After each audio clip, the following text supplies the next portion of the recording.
Welcome to Learning Plan 11. This is Ethical Issues in Couples and Family Therapy. So we're going to talk a little bit about systems theory, and that's really where the theory comes from, that family dynamics result in dysfunction. So family dynamics are passed on through generations. They're typically passed on by behaviors learned through family interactions.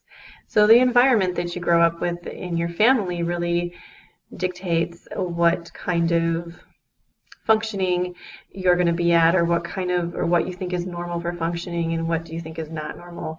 And so the systems theory is really all about the family unit that you grow up in and how that impacts you and your dysfunction and how well you function in society. And when working with couples, you really want to stay very neutral. We're not really talking about marriage counseling here, but when you work in the helping profession, there are definitely going to be times that you're going to want to bring in the spouse, the significant other, and meet them, talk about expectations, talk about how they play a role in all of this, and try to get them on board or try to find out really what's going on within the household. Whenever you do that, you really want to try to win over the significant other and not be the wedge that drives them apart. If you can't get both people on board, it's really hard to make change, especially within a family unit.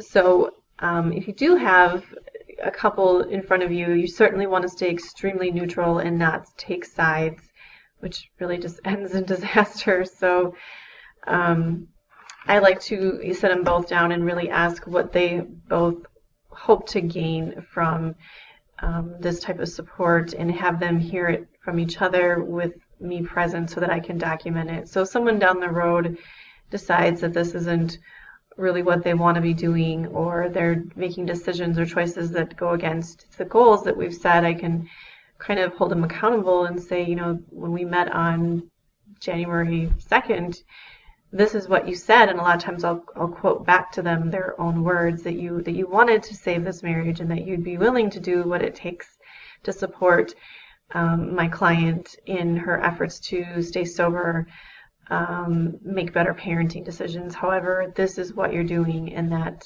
isn't what you said you wanted, so help me understand that.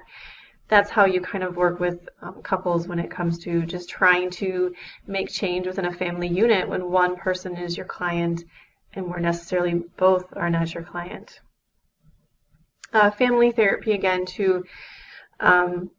this is just an introduction to family therapy. We're not in a family therapy mental health program here, so that would be way beyond an associate's degree, but there are times that you may have families in your office when you're working with clients where their kids are in your office, or maybe mom and dad, as an older adult, but mom and dad have decided to come in to help support your client.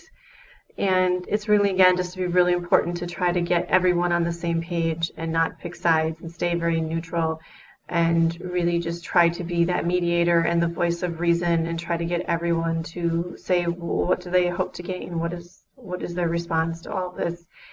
And then to document a lot of it to make sure that you can hold people accountable if they don't stay with the plan.